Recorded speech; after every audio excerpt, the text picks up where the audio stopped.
4 दिन का हमारा प्रोग्राम है। सीमांचल के मुख्तलिफ ज़िले में हम जा रहे हैं।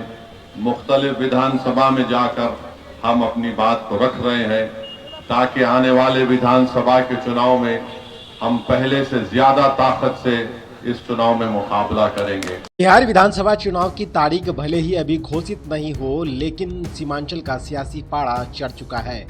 24 से 27 सितंबर तक सीमांचल न्याय यात्रा पर निकले हैं AIMIM के सुप्रीमो असदुद्दीन ओवैसी। किशनगंज की सरजमी से ओवैसी ने महागठबंधन पर करारा वार किया है। उन्होंने कहा कि हमने सिर्फ 6 सीटों की मांग की थी, लेकिन किसी ने जवाब नहीं दिया। हमने अपना फर्ज निभाया है। अब बिहार की जनता देख रही है कि कौन बीजेपी को मजबूत करना चाहता है। जब उनसे पूछा गया कि बिहार में AIMIM कितनी सीटों पर चुनाव लड़ेगी, तो ओवैसी ने साफ कहा, जब लिस्ट जारी होगी तब आपको पता चल जाएगा। 4 दिन की इस यात्रा में ओवैसी किशनगंज, अररिया, पूर्णिया और कटिहार का दौरा करेंगे और हर जगह चुनावी बिगुल फूकेंगे।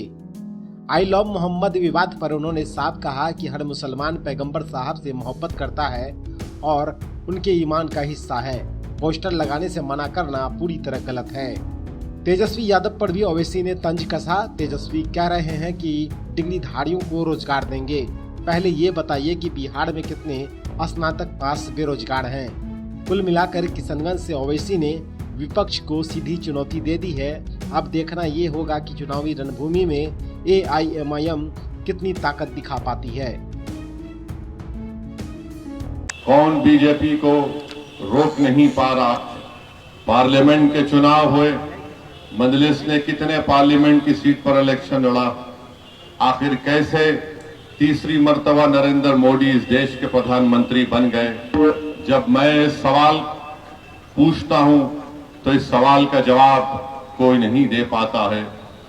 चलिए, अब हमने अख्तरुल ईमान साहब ने राजद के जिम्मेदारों को, जनाब लालू प्रसाद यादव को 2 खत लिखकर कहा कि आइए हम आपसे अलायंस करने के लिए तैयार हैं। आप अंदाजा लगाइए कि कितना सख्त और तकलीफदेह बात और फैसला हमने लिया था कि जिस पार्टी ने हमारे 4 विधायकों, उन बेईमानों को खरीद लिया, उसके बावजूद भी हमने कहा कि आइए भाजपा को रोकते हैं। एक नहीं 2-2 खत अख्तरुल ईमान साहब ने लिखे। फिर एक यहां पर leader of opposition Tejashwi Yadav को भी लेटर लिखा और अख्तरुल ईमान ने लिखकर कहा कि हमको सिर्फ 6 सीट दे दीजिए। अगर आपकी हुकूमत बनती है तो हमको मंत्री का पोस्ट मत दीजिए। हम सिर्फ इतना चाहते हैं कि आप बीजेपी को रोकिए, फिरका परस्ती को खत्म करिए और सीमांचल के इंसाफ के लिए संविधान में जो आर्टिकल है, उस आर्टिकल के तहत सीमांचल में एक डेवलपमेंट काउंसिल बनाइए ताकि यहाँ की सरजमीन पर बसने वालों को इंसाफ मिल सके। सिर्फ यही बात MIM पार्टी की तरफ से जनाब अख्तरुल ईमान ने लिख दी है। अब ये आपको देखना है, ये दुनिया देखेगी कि जो लोग हम पर झूठा इल्जाम लगाते थे और जो लोग हमसे सवाल कर रहे हैं कि आखिर क्या जरूरत थी आपको खत लिखने की, तो मैं उनको कहना चाह रहा हूं, जिसमें हमारे दोस्त भी हैं, हमारे दुश्मन भी हैं, हमारे मुखालिफिन भी है। ये खत हमने ताकत की बुनियाद पर लिखा है, कमजोरी की बुनियाद पर नहीं लिखा है। और अगर कोई लोग हमारे खत लिखने को समझ रहे हैं कि आपने 5 सीट जीते थे, आज आपने खत क्यों लिखा? मेरे भाई, ताकत की बुनियाद पर सीमांचल की आवाम पर हमको पूरा यकीन है कि वो हमारे साथ थे और इंशाअल्लाह ताला हमारे साथ रहेंगे इंशाअल्लाह ताला। अब सीमांचल की जनता देखेगी, बिहार की जनता देखेगी और ये टीवी के चैनल में बैठकर ये बड़े बड़े अक्लमंद लोग जो बात करते MIM खड़े हो गई तो वोट कटता है। हमारी वजह से वोट नहीं कटता है। तुम्हारा वोटर मोदी के गोद में जाकर बैठ चुका है, इसलिए मोदी कामयाब हो रहा है। ये हैदराबाद से आया है। हाँ, मैं हैदराबाद से आया हूं, चांद से नहीं आया हूं, इसमें कोई बुरी बात नहीं है। और अगर जो कह रहे हैदराबाद से आया, तो फिर वो जो हरियाणा से आकर बिहार में राज्यसभा का एमपी बन जाता है, उस पे तुमको पेट में दर्द नहीं होता? क्या वो बिहार का वासी है? मैं हैदराबाद से जरूर आया हूं और इंशाअल्लाह ताला अल्लाह जब तक जिंदा रखेगा आता रहूंगा। दुनिया की कोई ताकत मुझे सीमांचल और बिहार आने से रोक नहीं सकती इंशाअल्लाह ताला। सिर्फ मौत ही मुझे रोक सकती है। मगर अगर मेरे आने से तुम्हारी नींद हराम हो गई है, तुम्हारा चैन बर्बाद हो चुका है, तो मेरा आना कामयाब हो गया। बीजेपी आज इस मुल्क में सबसे ज्यादा अगर किसी को निशाना बना रही है तो सेकुलरिज्म को खत्म करना चाहती है। बीजेपी संविधान को कमजोर करना चाहती है। किसी के घर पर अगर बुलडोजर चलता है तो मेरे घर पर चलता है। मेरे नाम निहाद हमदर्दों के घर पर बुलडोजर नहीं चलता।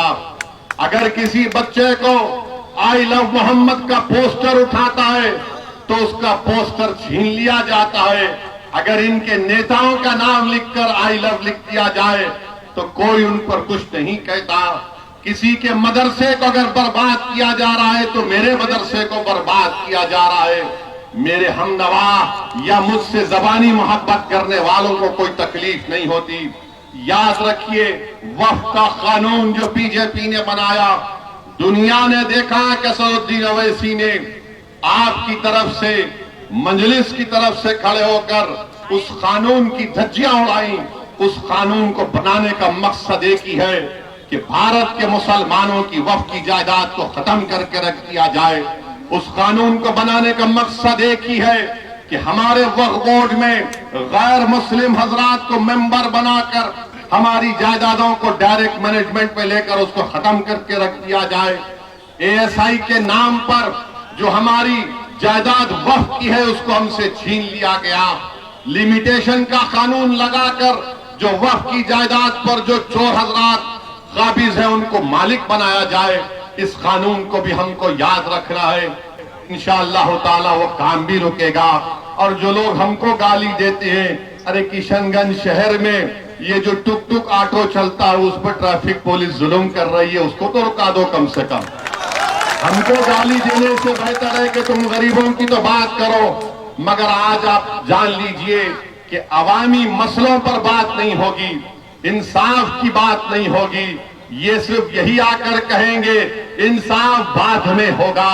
तुम जुल्म को सहते रहो, पहले हमको नेता बना दो, पहले हमको मुख्यमंत्री बना दो, ताकि हमारी खानदान में जितने लोग हैं, जितनी नस्लें हैं, वो कोई ना कोई मिनिस्टर बन जाए।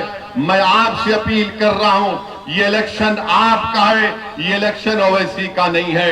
ये आपको इंसाफ की लड़ाई लड़ना है। हम आपके दरमियान में थे और रहेंगे। और जो लोग कह रहे थे कि मजलिस का एक ही विधायक बच गया बिहार में, अरे बिहार की अवानी असेंबली का रिकॉर्ड उठाकर देख लो। अख्तर अली ईमान को ये 4 बेईमान छोड़कर भाग गए। मगर याद रखो, ये एक शेर की तरह बिहार के असेंबली में आपकी आवाज बनकर इन तमाम लोगों से आपके इंसाफ की लड़ाई लड़ रहा था। ये अख्तर अली ईमान बहैसियत रुकने असेंबली, बहैसियत बिहार प्रदेश के अध्यक्ष के अख्तर अली ईमान ने हर समाज के ताल्लुक से सवालात किए। मेरी आपसे गुजारिश है कि आप एमआईएम पार्टी को मजबूत करिए और इस इंसाफ यात्रा को आप दुआ करिए कि अल्लाह इसको कामयाब और कामरान करे। वाखिर दावाना अल्हम्दुलिल्लाहि रब्बिल आलमीन।